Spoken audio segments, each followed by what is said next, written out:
conhece, quem me acompanha na internet, que seja há alguns anos, sabe que um dos temas que eu mais amo pregar, que é um chamado específico na minha vida, é sobre a pessoa do Espírito Santo. Tem algumas áreas que o Senhor levanta pessoas para ministrar, e eu não tenho dúvida que Deus me chamou para isso, para pregar sobre a presença do Espírito Santo, apresentar o Espírito Santo para muitas pessoas. Porém, a mensagem que Deus colocou no meu coração para ministrar para vocês nessa noite é uma mensagem intitulada como Resgatando a Presença de Deus. Fale comigo, resgatando a presença de Deus. Mas pastor Samuel, eu não preciso resgatar não, eu estou na igreja, eu estou no culto plena quarta-feira, e isso já sugere que eu sou um grande crente. É aí que você se engana, porque a Bíblia fala que nem todo aquele que diz Senhor, Senhor entrará no reino de Deus. E não é apenas uma igreja lotada que deve nos deslumbrar, mas uma igreja de homens e mulheres cheios do Espírito Santo que faz a diferença. E é por isso que eu já digo para você que está aqui, que tem cara de crente, jeito de crente, que anda aparentemente como crente, mas que não busca a presença, que hoje você vai entender que Deus não te chamou só para frequentar essa igreja e esquentar essa cadeira ou o chão. Deus te chamou para ter uma vida de relacionamento e acesso íntimo a Ele. E eu declaro que você não apenas vai frequentar essa igreja, mas você vai ser cheio do Espírito Santo, ao nível de ser guiado por Ele em tudo aquilo que você fizer. Quando eu falo sobre resgatar a presença, eu preciso ser honesto em dizer para você que hoje eu estou com 36 anos de idade. Me converti aos 15 anos. E quando eu me converti, do contrário que muitas pessoas pensam, né? Eu não nasci numa família evangélica. Eu não sou filho de pastor. Para quem não sabe, eu não vou contar meu testemunho hoje. Outro dia eu volto para contar o testemunho. Mas só a nível de introdução, para que eu possa entrar na palavra, eu gosto de fazer isso sempre que eu vou a primeira vez em alguma igreja. Quando as pessoas me veem pregando, não somente eu, mas para quem não sabe, eu tenho um irmão gêmeo que prega também a palavra de Deus. A mesma cor dos olhos, a mesma cor de cabelo, a única diferença é que eu sou 3 centímetros mais alto e alguns quilos mais magro, para a glória de Deus. Mas fora isso, nós somos muito parecidos, e tanto eu como meu irmão gêmeo André, a gente se converteu aos 15 anos de idade. E com 16 a gente já pregava nas igrejas. A obra de Deus na nossa vida foi muito rápido. A gente enfrentou uma perseguição da nossa família, porque há 20 anos atrás, no Ceará, no Nordeste, quem aqui conhece essa região sabe, que há 20 anos atrás, uma família muito católica, alguém dizer que estava virando evangélico, era o mesmo que dizer que você estava virando um traficante de droga, que você estava fazendo algo muito errado. Então eu e o André enfrentamos uma grande luta com a nossa família e uma grande perseguição, mas nunca duvidamos e nunca perdemos a convicção do chamado de Deus para a nossa vida, porque tanto eu como ele, gêmeos, nascidos é claro na mesma hora, com a diferença de apenas 5 minutos, que eu sou mais velho, mas ele não respeita isso, só um desabafo. E o fato é que com 20 anos de idade, eu já era convertido há 5 anos, e eu resolvi gravar o meu DVD de pregação, meu primeiro DVD. DVD, para vocês que são jovens, é algo muito antigo, é algo que vocês não tiveram acesso, mas era algo muito legal que a gente tinha antigamente. E quando eu gravei esse DVD, eu resolvi ligar para o médico que tinha feito o parto da minha mãe, porque algo interessante sobre o nascimento meu e do meu irmão, é que quando a minha mãe, Dona Maria Zilda, inventou de nos ter, ela já tinha 41 para 42 anos de idade. A pressão dela era 20/10 durante todo o pré-natal, de modo que a gravidez já caracterizava um pré-eclâmpsia. E ela descobriu com algumas semanas que ela não estava esperando apenas um, ela estava esperando 2 bebês ao mesmo tempo.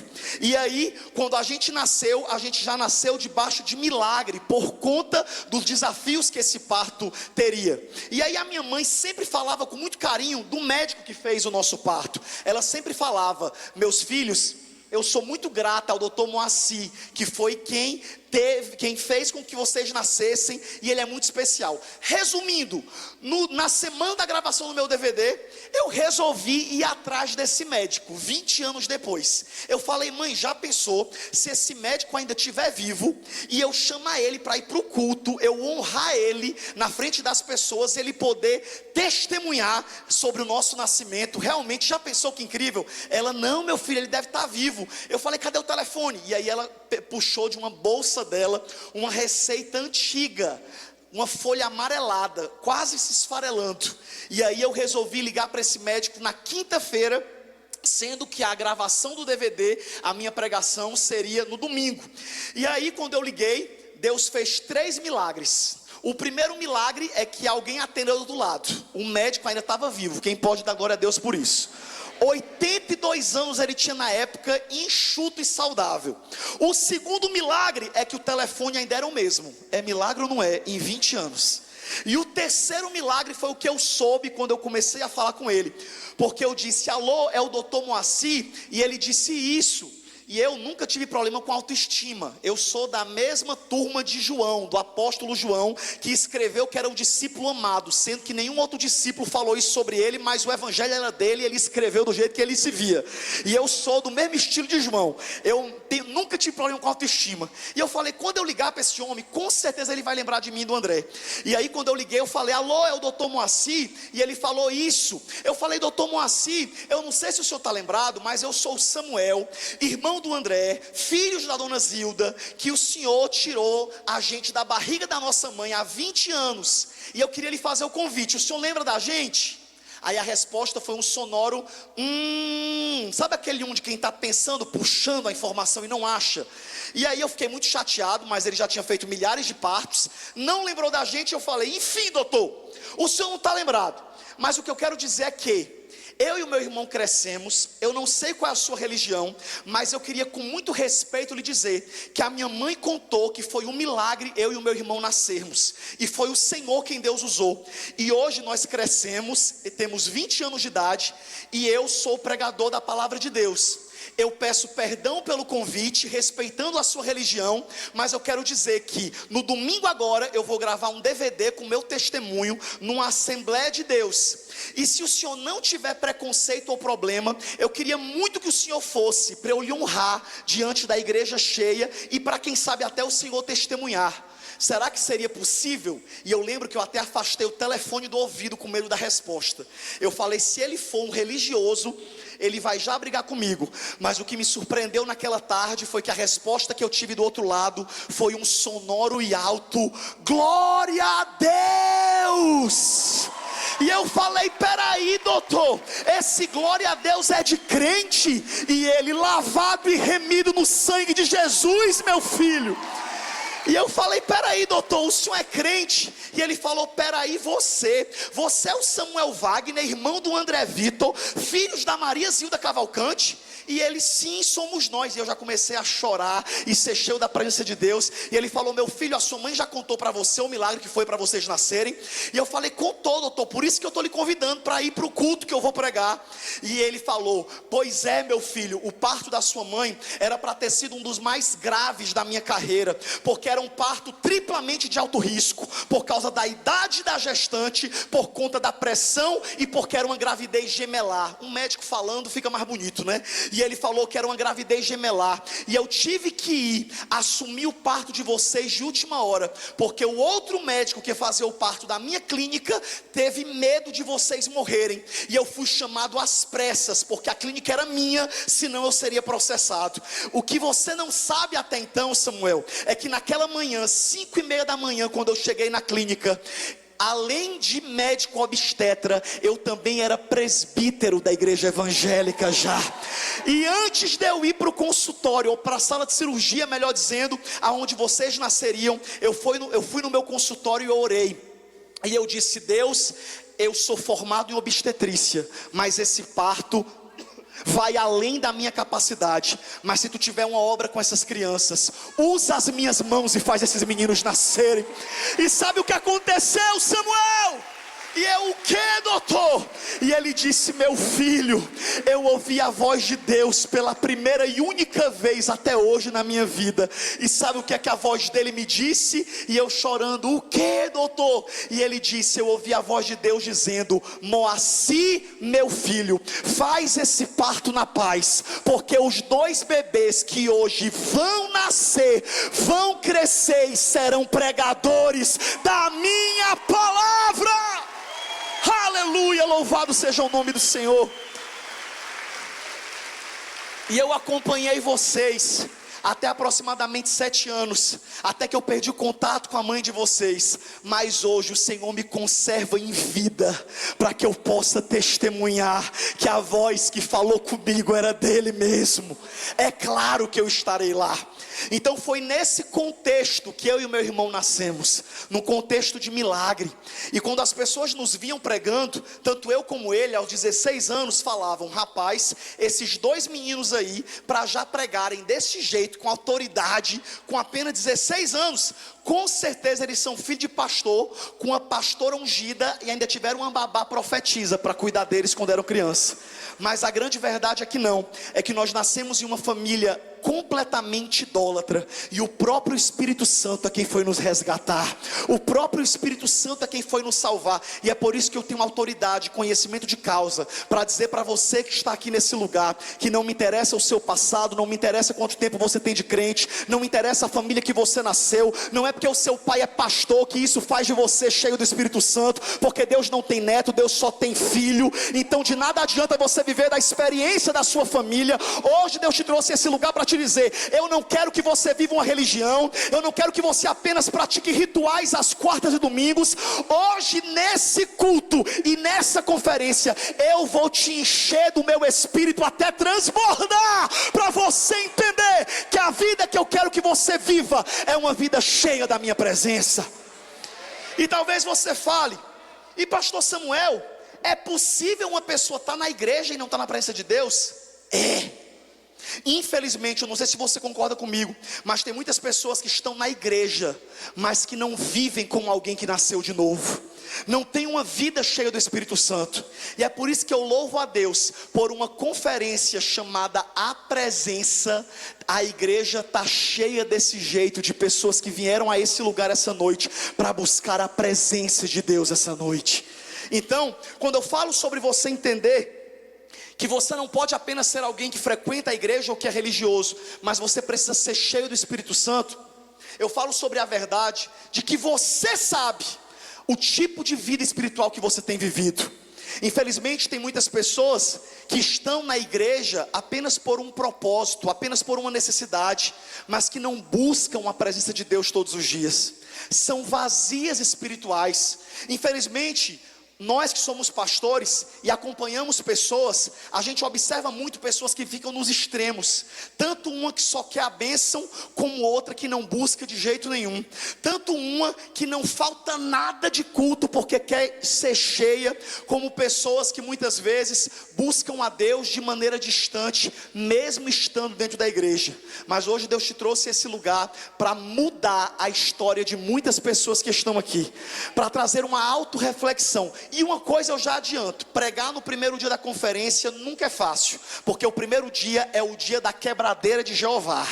Quem vier amanhã pregar e sexta já vai pegar o terreno pronto, porque hoje o Espírito Santo vai quebrar a gente aqui essa noite.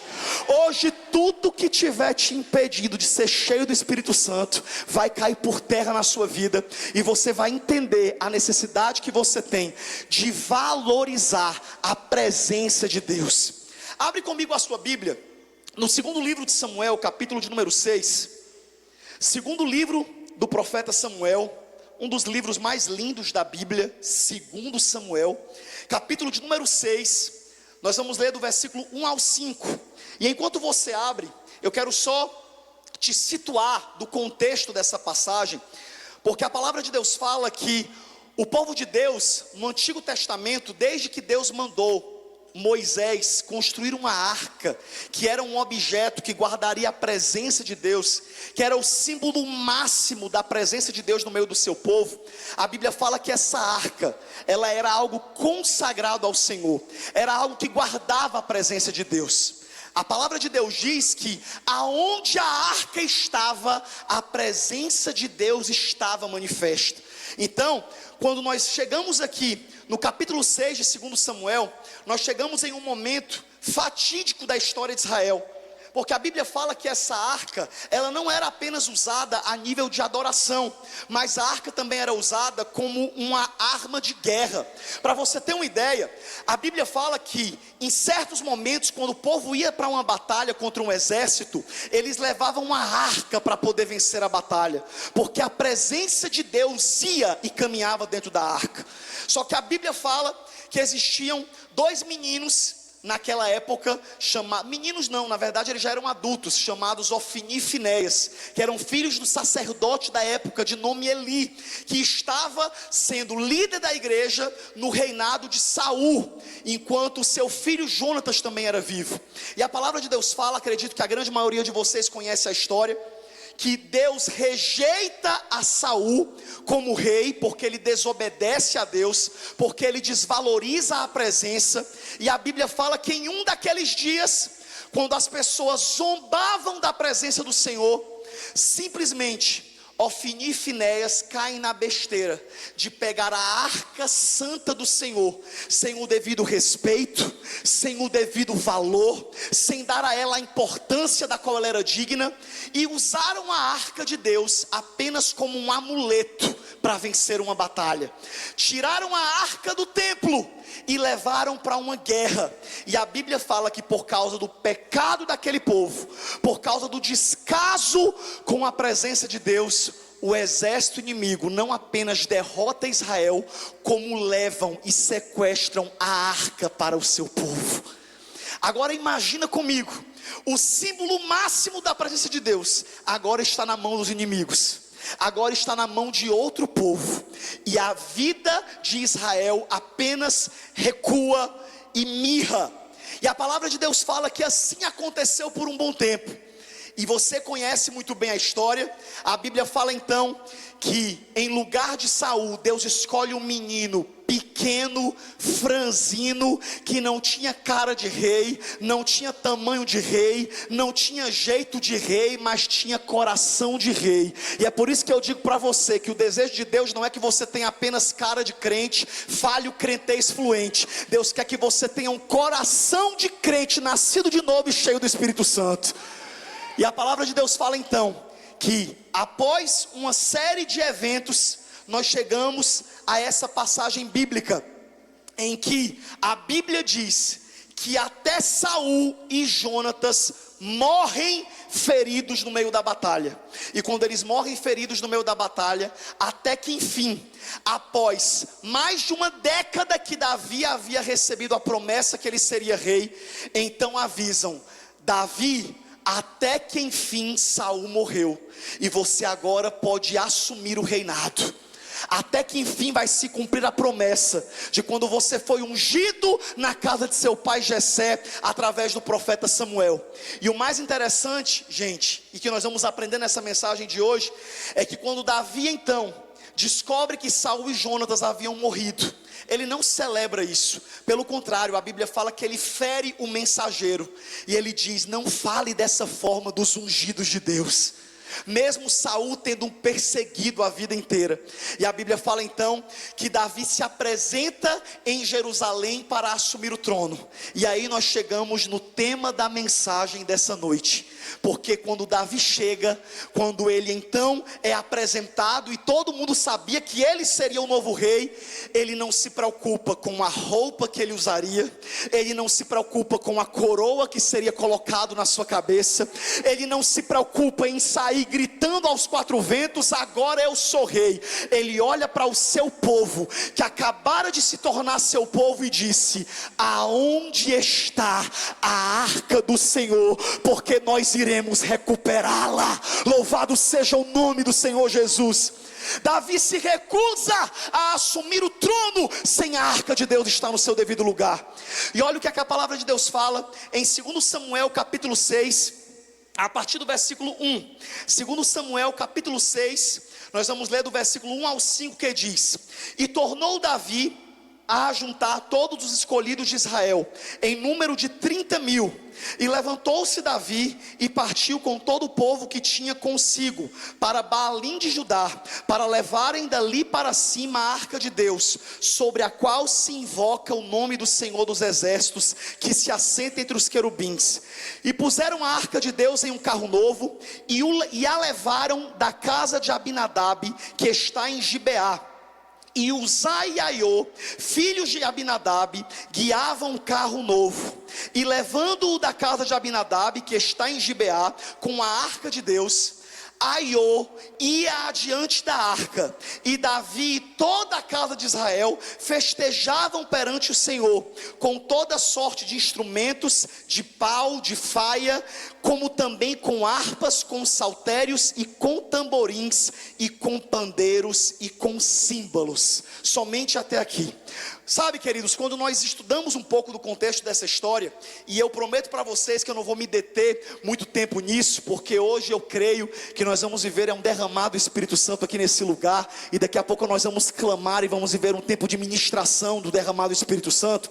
Mas só para poder trazer para você o contexto e entendimento dessa história, a Bíblia fala que Davi, simplesmente se recusando a reinar sem a presença de Deus, ele decide buscar a arca do Senhor. Só que o interessante é que é muito belo nós falarmos sobre isso. É muito belo nós admirarmos o coração de Davi, porque Davi, mesmo sem ser rei, o coração dele já era de rei. Ele já era um grande adorador. Enquanto a palavra de Deus fala que Saul, mesmo tendo sido ungido por Deus, a Bíblia fala que ele se afasta e desonra a Deus. E o que eu quero me deter, para que você entenda o seu lugar como cristão, é que a palavra de Deus fala que Davi, a única coisa que ele tinha, que chamava a atenção das pessoas, era a presença de Deus. Davi não tinha outra coisa a não ser a presença. E é por isso que hoje eu quero repetir quantas vezes necessário for, de que eu desejo que você valorize mais do que tudo na sua vida, seja a presença de Deus sobre você. Que você ame a presença, que você valorize a presença.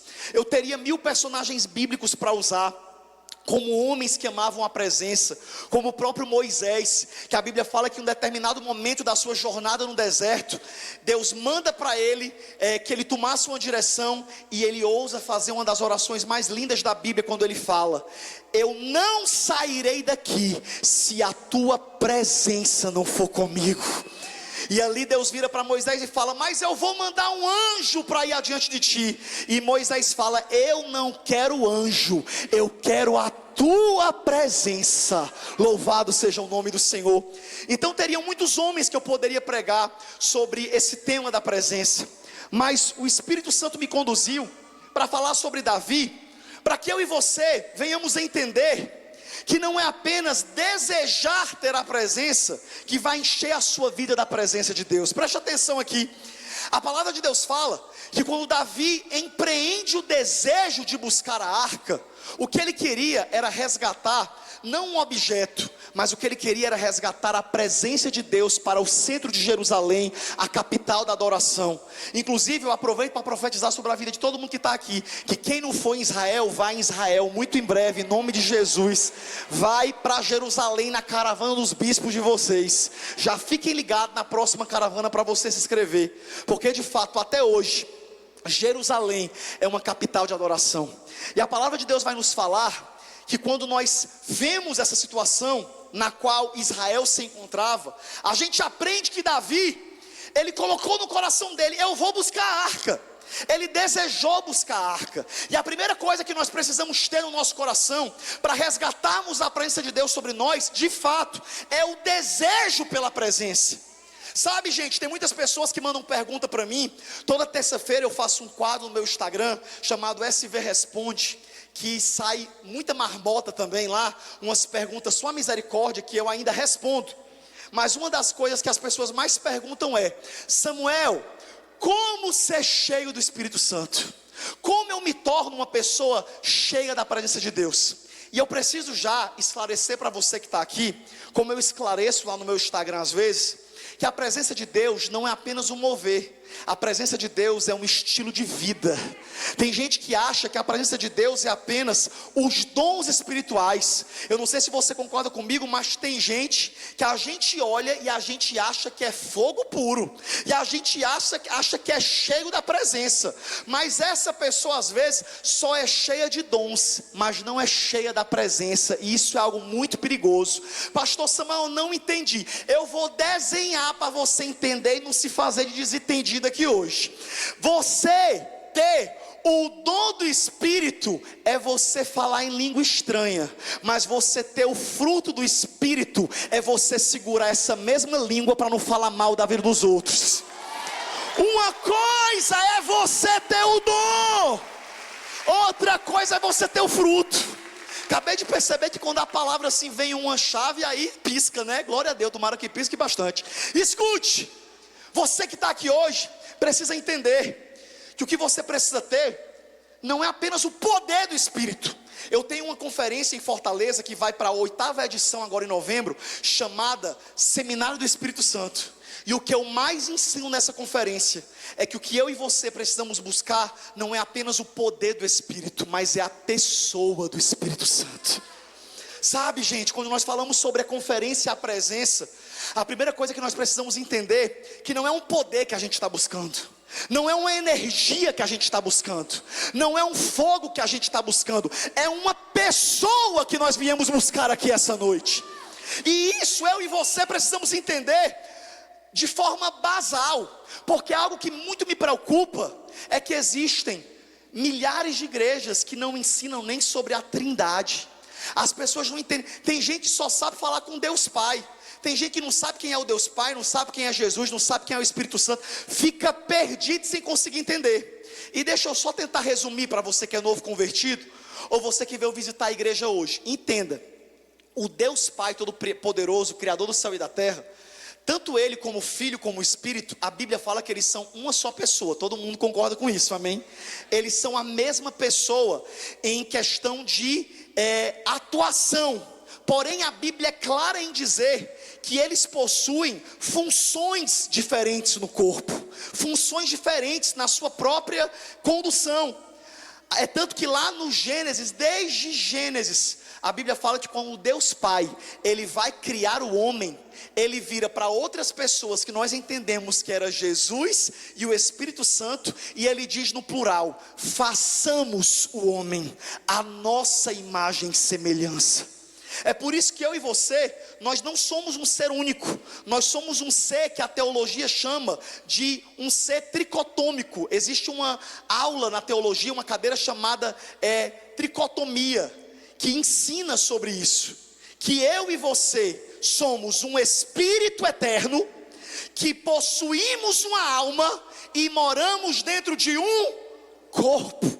Ou seja, o que eu e você precisamos entender daqui para frente é que o Espírito Santo que você precisa conhecer, ele não é uma força ou um poder que você busca apenas em uma conferência. Ele é uma pessoa que habita dentro de você e se comunica com você todos os dias.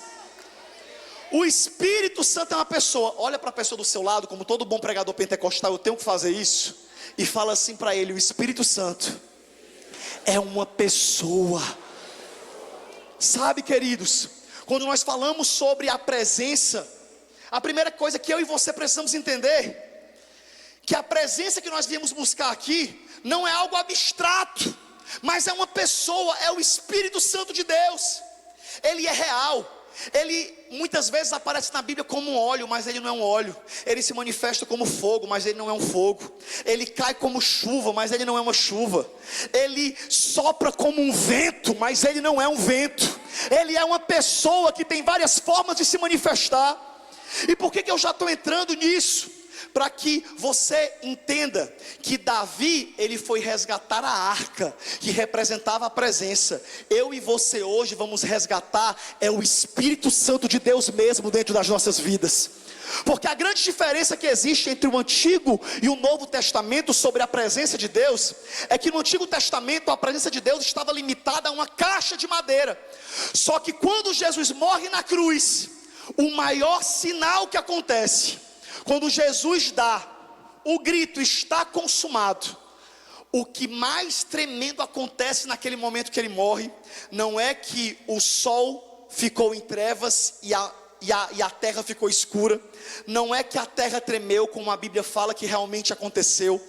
O maior sinal que algumas pessoas desprezam é o sinal que diz nos evangelhos, que quando Jesus morre, quando o sacrifício é completado, quando a sua cabeça cai sobre o seu peito, e ele definitivamente é sacrificado pelos nossos pecados, e nós somos reconciliados com Deus por meio da sua morte, alguém sai correndo dentro do templo e diz: acaba de rasgar de alto a baixo o véu que separava o lugar santo do lugar santíssimo. Ou seja, o Espírito Santo está livre, e vai se cumprir o que diz a profecia do profeta Joel, que ele seria derramado sobre toda a carne.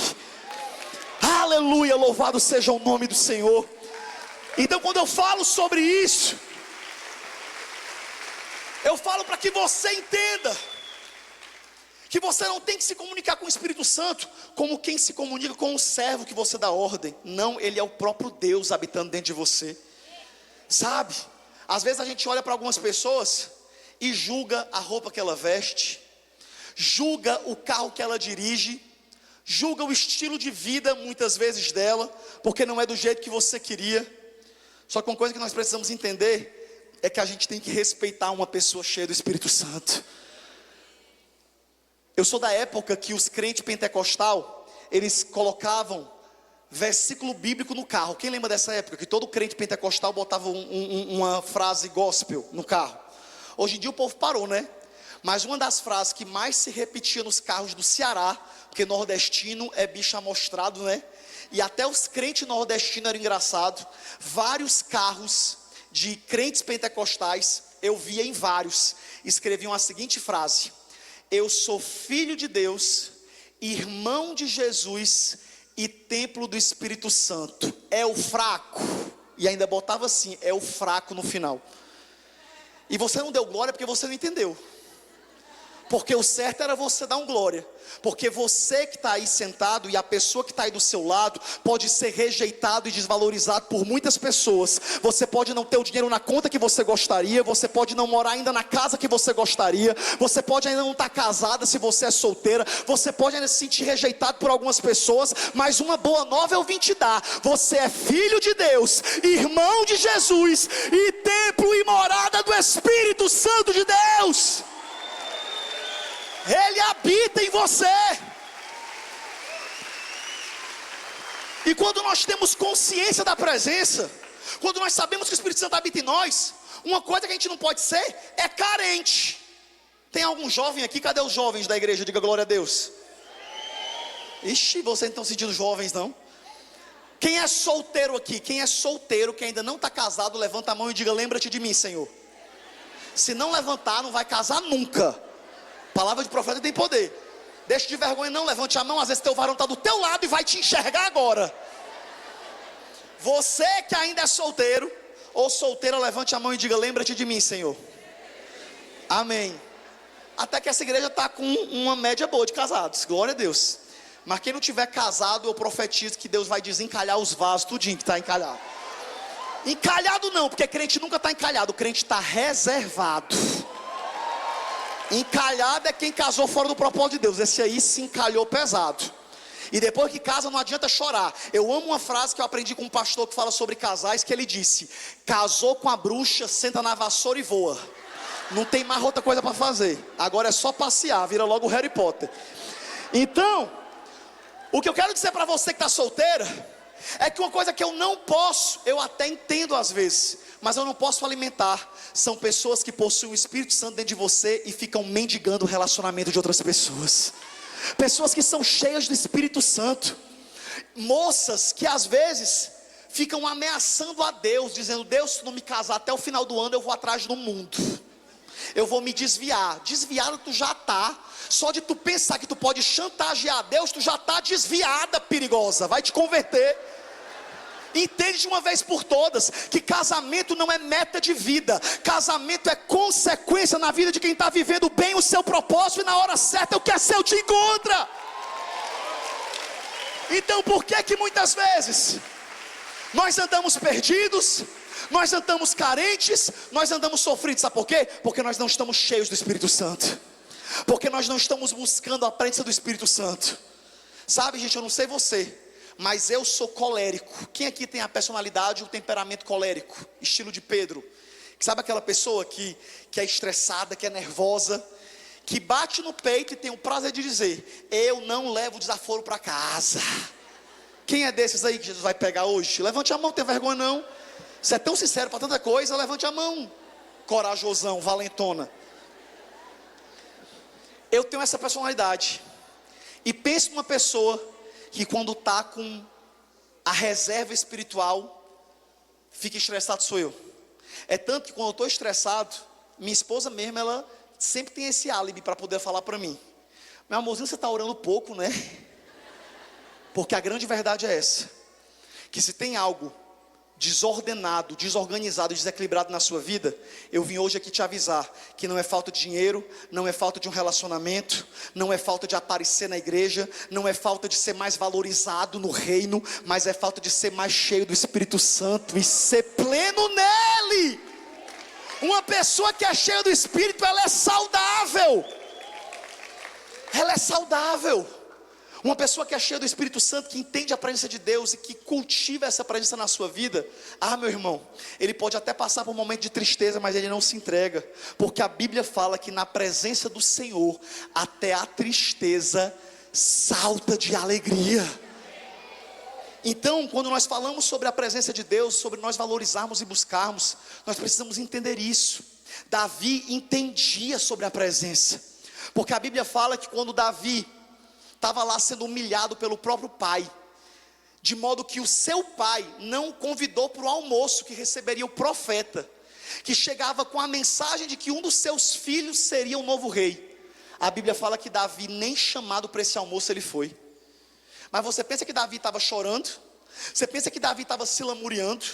Você pensa que Davi estava: minha família não me ama, querendo se matar? Estava não. Sabe onde é que Davi estava? No pasto, cuidando das ovelhas, ocupado com o que Deus permitia na vida dele, compondo salmos de adoração ao Senhor. Palavra de Deus para a sua vida: sua bênção está demorando porque você está ocupado com outras coisas que não são a presença de Deus. Quando você se ocupar mais com a presença de Deus, aquilo que é seu vai chegar diante de você.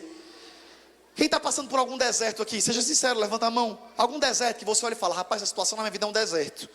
Pois deixa eu dizer uma frase que eu aprendi esses dias, e que eu tenho falado onde eu prego, que é uma frase muito verdadeira: que o teu deserto é do tamanho do teu orgulho. Quanto mais orgulhoso você for, mais o teu tempo nesse deserto vai durar. Agora, quando você se quebrantar e falar: Espírito Santo, o que é que eu estou precisando aprender? Porque se tem uma coisa que eu e você precisamos entender, é que tem gente que nada muda na vida dela.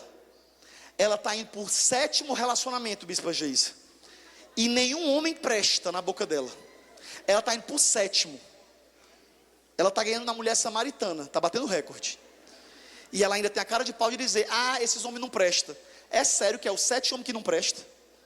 Tem gente que já está na 5ª, 6ª igreja, muda de igreja a cada 6 meses. Me decepcionei com a igreja A, não fui valorizada na igreja B, não vi Jesus na igreja C. Ou seja, o problema sempre está nas igrejas. Muda de emprego a cada oportunidade que aparece. Não, no emprego passado eu era perseguida. Eu tenho um maior abuso de gente que tem síndrome de perseguição. Todo mundo quer perseguir ela. Ninguém lembra nem que ela existe. Ninguém nem enxerga ela, mas ela é que tem um negócio dentro dela, porque ela é doente. E deixa eu dizer uma coisa: tem muito crente doente dentro da igreja. Porque não é uma vida religiosa que cura traumas na sua alma, que só a presença do Espírito Santo pode curar. E é por isso que hoje eu oro para que cada um de nós esteja diante de Deus desarmados, de coração aberto, dizendo: Espírito Santo, eu não sei nem se essa pregação é para mim mesmo, mas deve ser, Porque essa pregação não é para quem faltou, essa pregação é para quem está aqui e para quem está assistindo pela internet também. Se você caiu nesse link, essa palavra é para você. Desliga esse Instagram e escuta. Porque tem gente que quando Deus começa a usar o pastor em exortação, sabe o que ela faz? Ela assiste a pregação com a raquete. Como é com a raquete? Quando vem uma peia, um concerto, fala assim: eita, a cara da fulana, recebe? Eita, isso aqui foi pro cicrano. Para de assistir o culto com a raquete e pega uma colher e segura e vai comendo, porque essa palavra é para você que está sentado aqui nesse culto hoje. É você que está precisando descer mais na presença do Senhor. É você que está precisando ser mais cheio. Sabe quando é que eu, Samuel, percebo que uma pessoa está vazia espiritualmente? É quando ela bate no peito e diz que está cheia. Uma pessoa que diz que está cheia é porque ela está vazia. Porque uma pessoa que está cheia, ela não se conforma, ela quer mais da presença. É por isso que a gente não entende. Meu Deus, essa cabana não para os cultos, essa cabana não para evento. Quando a gente descansa do evento, já tem outro. É porque essa igreja não cansa da presença de Deus. E enquanto nós estivermos buscando a presença de Deus, Deus vai continuar multiplicando e dando crescimento. Então o que é que eu e você precisamos entender? Que Davi amava a presença. E ele então começou a desejar. Pode começar a tocar o teclado, viu, amigo? Que eu vi que meu tempo está quase acabando. E eu tenho um problema que eu só consigo entender que eu tenho que acabar a mensagem quando o teclado começa a tocar. É algo psicológico. Muitos anos pregando na mesma igreja, lá na videira. Pronto, tenho mais 20 minutos. Então me escute. O que eu quero dizer para você que está aqui essa noite é que o Espírito Santo, ele é uma pessoa. E você precisa entender isso. Você precisa valorizar a presença dele. Só que sabe qual é o problema, Bispo Alex? É que tem gente que acha que precisa do Espírito Santo para pregar. Tem gente que acha que precisa do Espírito Santo para cantar. Tem gente que acha que precisa do Espírito Santo para ter uma direção de uma área da sua vida. Você precisa do Espírito Santo para viver. Um dia eu li uma frase na internet muito engraçada, que dizia assim: ora, as pessoas me perguntam se eu preciso do Espírito Santo para ir para o céu. Amigo, você precisa do Espírito Santo até para ir no supermercado da esquina. Louvado seja o nome do Senhor. Davi entendia isso. Davi falou: eu não tenho o amor dos meus pais, eu não tenho a honra dos meus irmãos, eu não tenho um projeto de vida. Se eu olhar para o que o meu pai imagina de mim, eu morro nesse pasto. Mas uma coisa eu tenho: a presença de Deus. A Bíblia fala que Davi foi um dos maiores, se não o maior exemplo de adorador da Bíblia Sagrada. A Bíblia fala que ele foi chamado por Deus, ele recebeu um título que nenhum outro homem recebeu. E detalhe, eu faço questão de salientar que esse título permaneceu de pé mesmo após a sua queda. No livro de Atos, quando Paulo comenta sobre Davi, séculos que Davi tinha morrido, ele fala: e achou o Senhor Davi, homem segundo o seu coração. E talvez você olhe e fale: meu Deus, o que é que me faz um homem segundo o coração de Deus? Uma mulher segundo o coração de Deus? É estar na igreja direto? Não, estar na igreja tem que ser consequência. Porque tem gente que às vezes, e mais uma vez me perdoe, a primeira vez que eu estou pregando aqui, se eu estiver pegando pesado, já vão me perdoando. Mas é porque todo começo de conferência Deus precisa quebrar a gente. No livro de Josué, a Bíblia fala, se eu não me engano, no capítulo 2 e no capítulo 3, que Josué sai apregoando um jejum. E ele sai gritando de casa em casa: consagrai-vos, porque amanhã o Senhor fará maravilhas no meio de vós. Para Deus fazer maravilhas no meio de vós, primeiro a gente tem que se consagrar. Eu não tenho dúvida que essa unção que eu já estou sentindo, que essa atmosfera de glória impregnada da presença de Deus, já é resultado do jejum daqueles que valorizaram a oportunidade de matar a sua carne e buscar a presença. Mas eu não tenho dúvida que depois da gente ser quebrado e clamar pelo Espírito Santo, quem chegar para pregar amanhã ainda vai pegar uma igreja ainda mais pronta, porque eu e você vamos entender o que nós precisamos entender. A Bíblia fala que Davi amava a presença. A maior diferença de Saul para Davi é que Saul se preocupava com a coroa e com o trono. Saul se preocupava com a glória, Saul se preocupava com os aplausos, mas Davi se preocupava com a presença. Olha para a pessoa do seu lado e fala assim: é tudo sobre a presença. Olha para a pessoa do outro lado e diga: é tudo sobre a presença. Louvado seja o nome do Senhor essa noite. Escute, a Bíblia fala que Davi decidiu. É tanto que tem um texto muito famoso no Instagram, na internet, que é um texto que viralizou recentemente. Eu vou até atrás para eu postar também.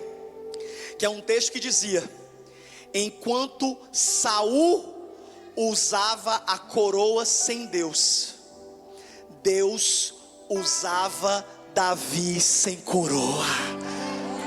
Eu vou repetir para você entender.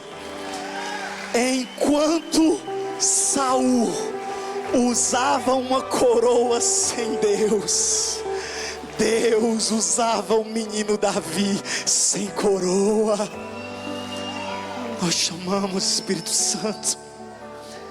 Sabe, queridos, o que eu mais temo na minha vida, eu, Samuel, odeio usar a palavra medo. Hoje mesmo eu estava conversando com o Wagner e com a Kelly sobre medo, que a gente não pode verbalizar medo, porque tudo que a gente verbaliza, a gente cria, a gente constrói. Quando você fala: pode acontecer tudo na minha vida menos isso, é isso que você está atraindo para você. Quando você, na brincadeira, fala: eu tenho tanto medo de perder meu casamento, não diga isso, porque Satanás está ouvindo. Lembra da prova de Jó, que Satanás foi pedir a Deus para tocar em Jó, justamente onde ele sabia que doía para Jó. Por mais que Satanás te observe, dificulte o trabalho dele, não verbalize. Então eu, Samuel, eu não fortaleço medo de nada, medo de doença, medo de nada. Eu confesso para vocês que eu tenho receio de algumas coisas, mas um medo que eu não tenho medo de verbalizar, porque eu sei que desse medo somente Ele mesmo pode me proteger, é de um dia perder a presença dEle. E esse devia ser o medo de todo homem e mulher de Deus. Às vezes eu vejo pessoas com medo de perder um relacionamento que está te afastando de Deus, quando na verdade você tinha que ter medo era de perder a Deus por causa desse relacionamento. Diga assim: fala Deus, só para disfarçar que não foi com você que Deus falou agora. Fala Deus é o melhor mecanismo, viu? Para você fingir que não foi com você, essa pancada. A Bíblia fala que Davi demonstra o seu reinado desde o primeiro dia que ele assume. Ele fala: vamos empreender uma guerra se necessário for, mas eu não sento no trono enquanto a arca da presença não estiver em Jerusalém. E Davi, movido por esse desejo genuíno, ele reúne um exército. E infelizmente o nosso querido irmão Davi faz tudo errado. E é sobre isso que eu também preciso ensinar para você hoje. A Bíblia fala que ele se desesperou tanto em resgatar a arca, que ele não obedeceu os preceitos que haviam sobre a arca. Ele falou: vamos levantar um exército, vamos invadir o território do inimigo, vamos tomar a arca, vamos mandar fazer um carro de bois. Uzá e Aiô, que são dois homens de confiança, vão segurando o carro para a arca não cair. A gente resgata, a glória de Deus volta e está tudo certo. Só que o que Davi não percebeu é que não era um objeto que ele estava indo buscar, era a presença de Deus. E a Bíblia fala que Deus permitiu. Ele entrou na cidade, facilmente ganhou a batalha, pegou a arca da presença que estava há muito tempo longe de Jerusalém, colocou em cima do carro de bois, como se fosse uma carroça, e Uzá e Aiô iam de cada lado. Uzá e Aiô eram homens de confiança, mas eles não eram sacerdotes, eles não eram levitas, eles não eram aqueles que tinham chamado de cuidar da arca. E a Bíblia fala que então eles saem festejando, com o coração certo, mas da forma errada. Porque não é sobre você ser crente do jeito que você quer ser, é você entender que você tem que ser crente do jeito que Deus quer que você seja. A gente está vivendo a pior geração de todos os tempos. É por isso que eu, Samuel, sou daqueles pregadores escatológicos que crê que Jesus volta nessa geração. Eu estou esperando Jesus em vida. Eu creio que nós, a maioria de nós que estamos aqui, nós não morreremos, nós não veremos a morte, porque se cumprirá ainda conosco em vida o que diz 1 Tessalonicenses 4, 16 e 17, que diz: porque o mesmo Senhor descerá do céu com alarido e com voz de arcanjo, ao som da trombeta de Deus. Os que morreram em Cristo ressuscitarão primeiro, depois nós que estivermos vivos seremos arrebatados juntamente com eles ao encontro do Senhor nos ares. Jesus está voltando. Jesus está voltando para buscar a igreja. E essa geração, ela é terrível, sabe por quê? Porque hoje em dia está se cumprindo o que a Bíblia já previa, que dizia que nos últimos dias apareceriam homens amantes de si mesmo, que levantariam líderes ao seu bel prazer e construiriam igrejas do seu jeito. Você pode ver que hoje tem todo tipo de igreja. Tem igreja que abençoa o que Deus não abençoa. E é por isso que eu e você precisamos entender de uma vez por todas nessa mensagem dessa noite, que para você ser cheio da presença, não é só vir para o culto, levantar a mão e chorar, não. É tomar uma decisão na sua vida de caminhar como a palavra de Deus pede que você caminhe. Tem gente que é o tipo de crente caixinha de promessa, que é o crente que só puxa a promessa para o seu dia, só gosta de palavra boa, que só lê o mesmo salmo todo dia. Eu tenho uma tia que ela é desse jeito. Ela vai fazer 80 anos, todo dia lê o Salmo 91. Tia, mas tu já leu outros versículos da Bíblia para poder aprender, conhecer a palavra, conhecer Deus? Não, basta o Salmo 91 que me protege. Diga misericórdia. Tem gente que às vezes só brinca de abrir a Bíblia para receber uma resposta. Deixa eu dizer uma coisa para você. Para ser cheio da presença, você vai ter que ler a Bíblia todos os dias. Para você ser cheio da presença, você vai ter que se afastar desse pecado que te afasta de Deus. Para ser cheio da presença, você vai ter que aprender a dizer não para amizades, porque você entende que a sua amizade com o Espírito Santo é mais importante do que qualquer amizade que te afasta da presença de Deus, que fala o que você quer ouvir. Eu oro porque se tem uma coisa que é decisiva na nossa caminhada com Deus, são as pessoas com quem a gente se relaciona. Eu aproveito essa mensagem para declarar sobre a sua vida, que o Senhor vai te levantar de toda mesa que está drenando a tua vida espiritual. O Senhor vai afastar da tua vida toda amizade carnal que tem te roubado do centro do propósito de Deus.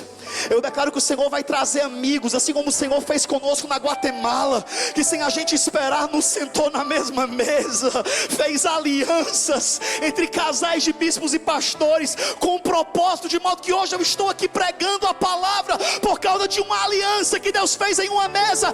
Eu declaro que o Senhor vai renovar as tuas amizades, e o Senhor vai trazer perto de você amigos de Deus, homens e mulheres que vão te encher do Espírito, com aquilo que conversa, com aquilo que te encorajam. Eu oro por amizades que não falem aquilo que você quer ouvir, mas falem aquilo que você precisa ouvir. Aleluia. Se for para Jesus, aplauda mais forte. Aleluia.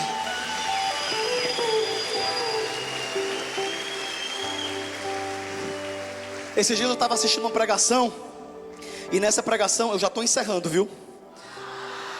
Tudo bem. Eu ia até ensaiar, nem precisou, glória a Deus. Mas foi muito pouco, eu vou dar outra chance. Eu já estou encerrando. Bem espontâneo. Teve gente que combinado não fez. Que Deus tenha misericórdia da sua vida. Mas enfim, esses dias eu vi uma pregação dizendo que um dos maiores motivos pelo qual muitas pessoas morrem espiritualmente é porque elas são consoladas na hora que elas deveriam ser confrontadas. Tem muita gente que gosta de ouvir o que quer, mas você já está vendo pelo primeiro dia dessa conferência, que essa conferência não é sobre o que você quer, é sobre o que você precisa. E o que você precisa é da presença do Espírito Santo. Aí tem gente que talvez se sinta decepcionado e fale: pastor Samuel, eu vim para a igreja hoje esperando que eu ia ter uma resposta, esperando que Deus ia falar comigo sobre um casamento, sobre uma área financeira, profissional. Samuel, eu estou precisando de uma bênção. Pois meu amigo, pelo amor de Deus, amadurece espiritualmente. Vai ler a Bíblia, porque quando você lê a Bíblia, você vai entender que a Bíblia não fala que você seguirá os sinais. A Bíblia fala que os sinais seguirão aos que crerem. A Bíblia não fala que você tem que fazer sacrifício por uma bênção. No Novo Testamento a Bíblia fala que Jesus já conquistou todas as bênçãos para você. Agora o que eu e você precisamos entender é o que diz o livro de Salmos, quando diz: deleita-te no Senhor, faz do Senhor a tua maior alegria, e todos os teus desejos serão realizados. Mas sabe qual é o nosso problema? A gente está correndo atrás dos desejos, das bênçãos, das promessas, quando na verdade era para a gente estar correndo atrás da presença. E quando a gente corre atrás da presença, as bênçãos e as promessas correm atrás de nós para nos alcançar. É isso que nós precisamos entender. A igreja dessa geração precisa voltar ao seu lugar, o lugar de adoração, que ama a Deus não pelo que Ele faz, mas por quem Ele é. Senhor, eu te amo. Mesmo que tu não faça o que eu quero, eu te amo. Eu não gosto de ficar criticando gratuitamente pessoas, principalmente de forma pública. Mas gente, vamos ver muitas músicas que a gente canta, que a gente tem como evangélicas, é umas músicas que colocam o homem no centro.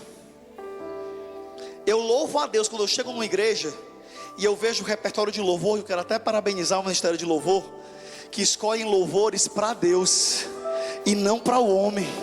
Porque se tem uma coisa que eu e você também precisamos amadurecer e entender, é que você não tem nenhum direito de sair da igreja falando assim: hoje eu gostei do culto, hoje eu não gostei do culto. Porque primeiro, você não é cliente, essa igreja não é uma empresa, você é membro do corpo de Cristo. Segundo, o culto não é sobre você, culto vem da expressão cultuar, e quem vem ser cultuado não é você, é o Rei da Glória, que merece toda a glória, toda a honra, todo o louvor.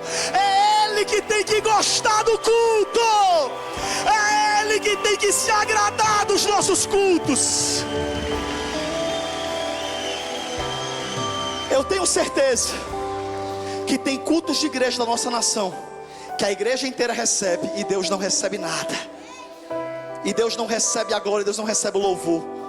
Sabe, gente, hoje o culto não é nem de fé, nem de milagre, nem de vitória. Eu também prego muito sobre isso. Não tem como não pregar sobre vitória. O Deus que a gente serve é um Deus vitorioso. A Bíblia fala que em Jesus nós somos não vencedores, nós somos mais do que vencedores. Mas o que eu e você precisamos entender é que a gente não tem que estar ocupado com as nossas demandas, a gente tem que estar ocupado com a presença. Sabe, gente, tem pessoas que, se você for observar a sua oração, eu até vou te dar uma dica hoje: grava tua oração. Tudo bem que você saber que está sendo gravado vai mudar um pouco ela, mas se você ouvisse as suas orações, você talvez ia rever o seu cristianismo. Porque tem gente aqui que passa meia hora orando, mas são 25 minutos pedindo e 5 minutos adorando, quando na verdade era para ser 25 minutos se relacionando, adorando, louvando, conversando com Ele, e 5 minutos só apresentando suas causas. Porque a Bíblia fala, e eu amo o que diz também em Salmos, que ainda a palavra não me chegou à boca e tu já conheces. Sabe, gente, o que eu e você precisamos entender é que tudo na nossa vida muda quando a gente valoriza a presença, quando a gente sai do altar e deixa Deus subir no altar.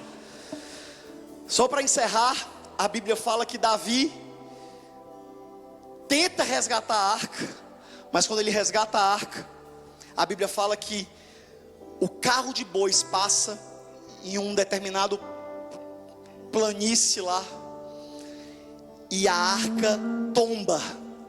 E quando a arca, que era o objeto sagrado, que estava sendo levado como quem leva bois, ela tomba para cair do carro, se eu não me engano foi Uzá, um dos dois foi lá e com um bom coração tentou proteger a arca e tentou segurar para que ela não caísse e quebrasse. E sabe o que a Bíblia fala? Que a presença de Deus que estava na arca fulminou a usar. Quando ele foi segurar a arca para proteger, a Bíblia fala que ele foi morto pela glória de Deus que estava na arca. Quando Uzá cai morto, a comitiva para. Davi teme e diz: tem algo errado. E eles então param e colocam a arca na casa de um homem chamado Obed-edom. E ele fala: Obed, guarda essa arca, enquanto a gente se prepara para carregar a arca da maneira que ela é digna de ser carregada. E sabe o que é incrível? É que a Bíblia vai dizer que a arca repousa por 3 meses na casa de Obed-edom.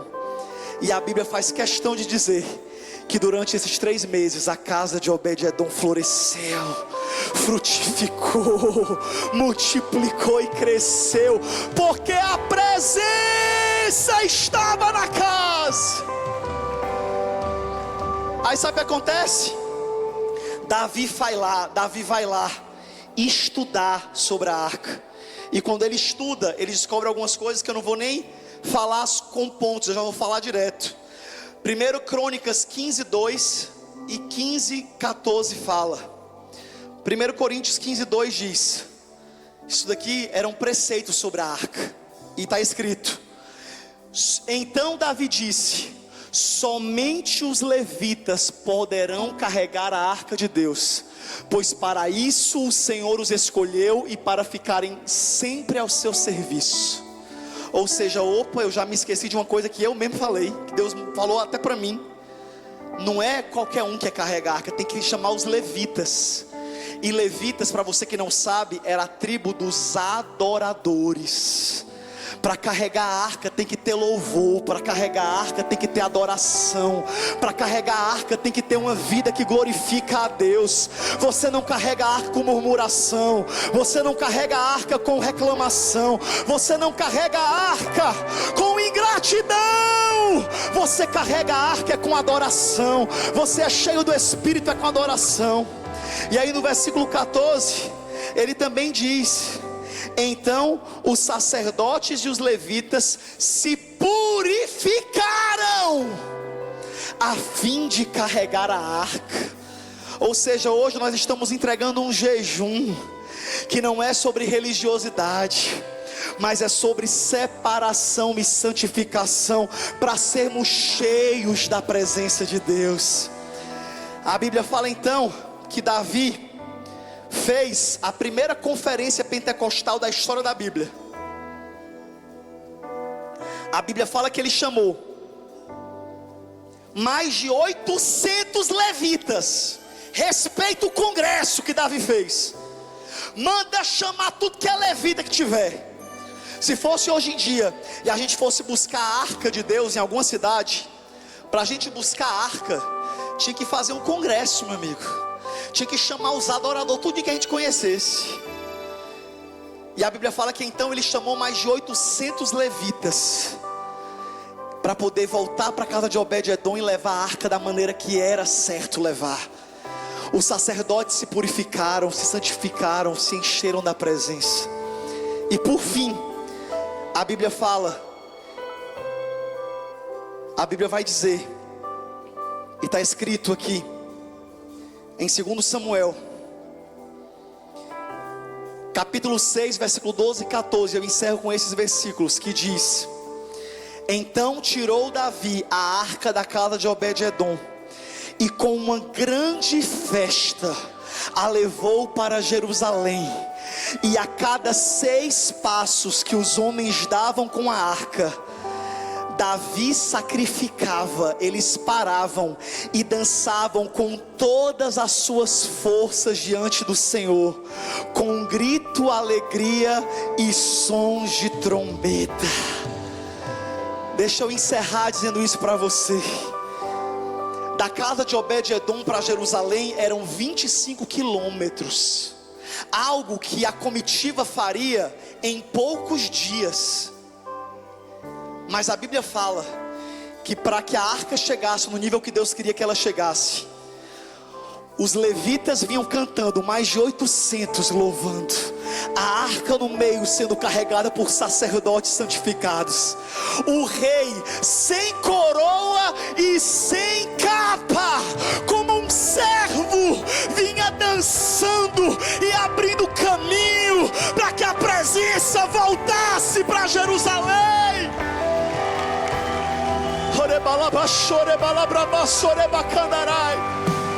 Aleluia!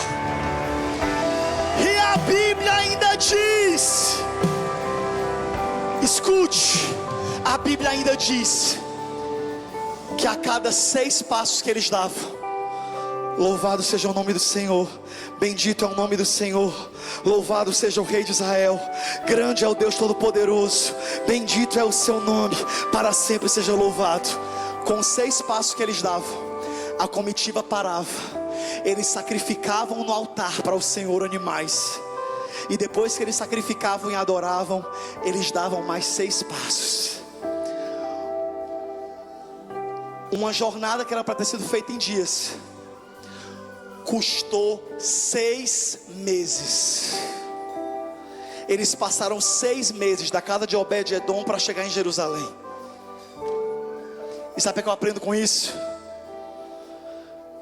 Não apressa o teu pé para sair da presença do Senhor. Se você quer realmente mais de Deus, entenda que você só vai ter mais de Deus quando Ele tiver mais de você. A gente vai se humilhar agora essa noite. A gente vai se derramar diante dEle agora. A gente vai pedir perdão pelas vezes que nós negligenciamos a sua presença. A gente vai encerrar esse culto clamando pela presença essa noite. Mas por favor entenda que não é somente esse culto que vai te encher da presença. Esse culto vai apenas começar a te encher, mas você precisa valorizar, buscar e amar a presença do Senhor. Sabe, queridos, a Bíblia fala que a arca voltou, que Davi começou o seu reinado, que a glória de Deus foi manifesta, que Davi teve um reinado lindo e maravilhoso, até o dia que ele vacilou e ele deixou de ir para a guerra para ficar passeando no palácio. A negligência e a omissão extingue a chama do Espírito em nós. A Bíblia fala algumas coisas para mim e para você que queremos carregar a presença. E uma das coisas que a Bíblia fala é: não entristeçais o Espírito de Deus, não extinguais a sua chama. Sabe, queridos, se tem um versículo na Bíblia que eu tenho medo não, mas que por mim eu apagava da Bíblia, é um versículo que ninguém imagina. Tem gente que fala: eita, é sobre o inferno. Quer ver que o versículo que o pastor Samuel apagaria da Bíblia se ele pudesse era sobre o inferno? É não. Sabe qual é um versículo que me causa desespero na Bíblia? É um versículo que está dentro de um capítulo que conta a história de um homem que nasceu debaixo de milagre, que era nazireu de Deus, escolhido por Deus para vencer por toda uma nação. E a Bíblia fala que ele zombou do Espírito. A Bíblia fala que ele brincou com o Espírito Santo. A Bíblia fala que esse homem chamado Sansão casou com uma moça chamada Dalila. Que tem gente que acha que ela foi a primeira queda dele. Não, ela não foi a primeira, ela foi a última. Porque Deus é misericordioso conosco. Mas se você permanece no pecado, uma hora a chama se apaga. Uma hora a chama apaga. Não brinque com o Espírito Santo. Sansão casou com uma mulher fora do seu juramento, que era casar com a mulher do seu povo. Ele casou com a inimiga de Deus. E a Bíblia fala que essa inimiga, contratada só para descobrir o segredo dele, começou a zombar dele e dizer: me diz qual é o teu segredo. E sabe qual era o segredo de Sansão? É o nosso segredo. O meu segredo e o teu segredo é o mesmo segredo de Sansão. E sabe qual é o nosso segredo? Não é o nosso dinheiro, não é a nossa aparência, não é quanto tempo a gente tem de crente. O segredo do bispo Alex, o segredo da bispa Geisa. Tem pessoas que vão vir olhar e falar assim: como é que vocês conseguiram essa igreja? Como é que isso aconteceu em 7 anos? Qual é o teu segredo? Qual foi a estratégia? Quem foi que ajudou? Quem são as famílias importantes? Mas se perguntarem para o Alex, ele vai dizer: o meu segredo é o mesmo de Sansão. O meu segredo é a presença. A presença do Espírito. O segredo de Sansão era um voto que ele tinha com Deus, que ele não podia cortar os seus cabelos. E não era sobre uma aparência, era sobre um voto. E a Bíblia fala que então Dalila começa a zombar, e Sansão faz o maior perigo que todos nós crentes podemos fazer. A Bíblia fala que Sansão começa a brincar, e ele fala: se você me amarrar com cordas novas, eu perco a minha força. Aí ela foi lá e amarrou, e os inimigos vieram. E quando ela gritou: Sansão, acorda os inimigos, a Bíblia fala que ele estourou as cordas, porque não eram as cordas. O segredo é esse. Enfim, Sansão começou a brincar, até que Dalila venceu no cansaço, e Sansão entrega o segredo da presença, e diz para ela, achando que nada podia dar ruim, ele diz: eu vou te contar, Dalila, o meu segredo são os meus cabelos.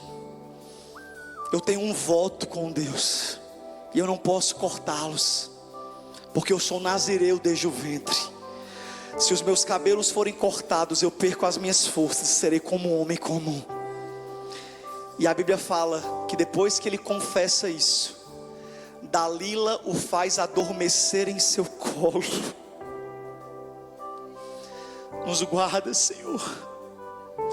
Nos guarda, Senhor, de adormecer no colo dos nossos inimigos. Nos guarda, Senhor, de adormecer nos laços do diabo, de zombar da tua presença, como Sansão fez. E sabe qual é o versículo que, se eu, Samuel, pudesse, apagaria da Bíblia? Juízes 16, 20. Quando a Bíblia fala que Dalila raspa os cabelos de Sansão e grita: Sansão, aí estão os teus inimigos. E o versículo 20 vai dizer: então ela chamou: Sansão, os filisteus estão atacando. Ele acordou do sono e pensou: sairei como antes e me livrarei. Mas não sabia ele que o Senhor o tinha deixado. Meu Deus, mal sabia Sansão que o Senhor o havia deixado. Quando ele tenta escapar, as forças haviam acabado, e ele é levado para o picadeiro dos filisteus como um palhaço. E eu não vou nem me deter no final da história dele, porque tem muitos que acham a morte de Sansão gloriosa, porque mesmo assim ele puxa as colunas do templo de Dagon e mata os inimigos de Deus. Mas eu não vejo glória nenhuma nisso. O nome de Deus até que foi limpo, mas de forma nenhuma o guerreiro do Senhor deveria ter morrido se suicidando daquela forma. Aquele jamais era o propósito de Deus para Sansão. Então o que eu digo para você que está aqui é: não seja como Sansão ou como Saul, que desvalorizam a presença. Seja como Davi, que a Bíblia fala que em um momento de fraqueza ele peca com uma mulher casada. Ele era como aquele grande religioso que foi santo a vida toda, e em uma semana ele fez tudo que ele tinha vontade. Caiu com a mulher, achou que não ia dar nada. De repente a mulher aparece grávida. Para poder tentar cobrir o pecado, ele manda buscar o marido. O marido não quis deitar com a mulher, porque o marido era tão íntegro que não quis deitar com a sua esposa em tempo de guerra. Ficou protegendo aquele homem que havia o traído, até que ele manda matar Urias. E além de adúltero, prostituto, o Davi, santo homem de Deus, se torna homicida.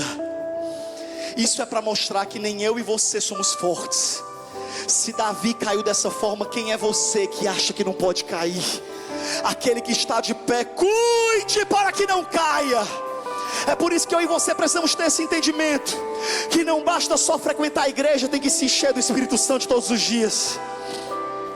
A Bíblia fala que Davi aprontou tudo isso, e quando ele achou que não ia dar em nada, Deus levanta o profeta. Fica de pé aí onde você está, em nome de Jesus. Fica de pé, mas não se move, só fica de pé, que eu já quero encerrar nesse nível. O ministério de louvor já pode ficar aqui atrás de mim, posicionado. Escute, olha para cá. A Bíblia diz então que um profeta chamado Natan chega até a casa de Davi para tomar um café e fala: tudo bom, Davi? Tudo bom, profeta? É de paz a tua vinda? Aí Natan: isso, Urias já tinha morrido, Davi já tinha assumido Betseba como esposa, ele já tinha dado o jeitinho brasileiro dele, mas Deus está vendo. Olha para a pessoa do seu lado e fala assim: Deus está vendo. Fala assim: Deus conhece tua vida. Fala assim: não é fazendo medo não, mas como é que está a presença na tua vida? Escute, Natan chega até Davi, o mesmo Davi que anos antes trouxe a arca para Jerusalém cheio da glória, agora estava afastado de Deus, caído e rei. E ele então chega para confrontar Davi, porque uma coisa que eu agradeço a Deus é que sempre há misericórdia para um coração arrependido e quebrantado. O profeta chega para Davi e fala: Davi, na verdade eu vim aqui te contar uma história. Existia um homem, Davi, que ele tinha muitas fazendas, e existia outro que só tinha uma ovelhinha. E tu acredita, Davi, que esse homem que tinha uma grande fazenda foi lá e tomou a única ovelha do seu companheiro? E ali Davi, tomado de ira, sem nem sonhar o que o profeta estava falando, se levantou, porque Davi tinha um espírito reto, ele era íntegro, ele tinha a justiça sobre ele, mesmo tendo pecado. Ele levanta, vai até Natan e diz: digno de morte é este homem. E aí o profeta Natan se enche do espírito e diz: assim te diz o Senhor, este homem é tu, Davi, porque o Senhor te tirou de detrás das malhadas da casa de teu pai, te assentou no trono e te deu um reino e um rei. E tu tiveste várias mulheres e quiseste mais, pedisse que o Senhor te daria, mas tu foi e tomou Betseba, única mulher do teu companheiro Urias. Olha o que você fez, Davi. E a Bíblia fala que quando ele é confrontado, ele mostra o porquê ele se tornou o homem segundo o coração de Deus, e um dos maiores homens que representa a busca pela presença. Enquanto Saul, ao ser confrontado por Samuel, se desesperou com o trono, se desesperou com o palácio, Davi, envergonhado, humilhado, se lança no pó e diz: tem misericórdia de mim, ó Deus, tende misericórdia. E a oração que ele faz é: tira de mim a glória, porque eu não mereço. Tira de mim a fama, porque eu não mereço. Tira de mim esse reino que tu me deste. Mas eu só te peço uma coisa: não tira de mim o teu espírito, e não me lança fora da tua presença. Porque eu vivo sem o reino, mas eu não vivo sem o rei. Eu vivo sem a fama, mas eu não vivo sem a presença.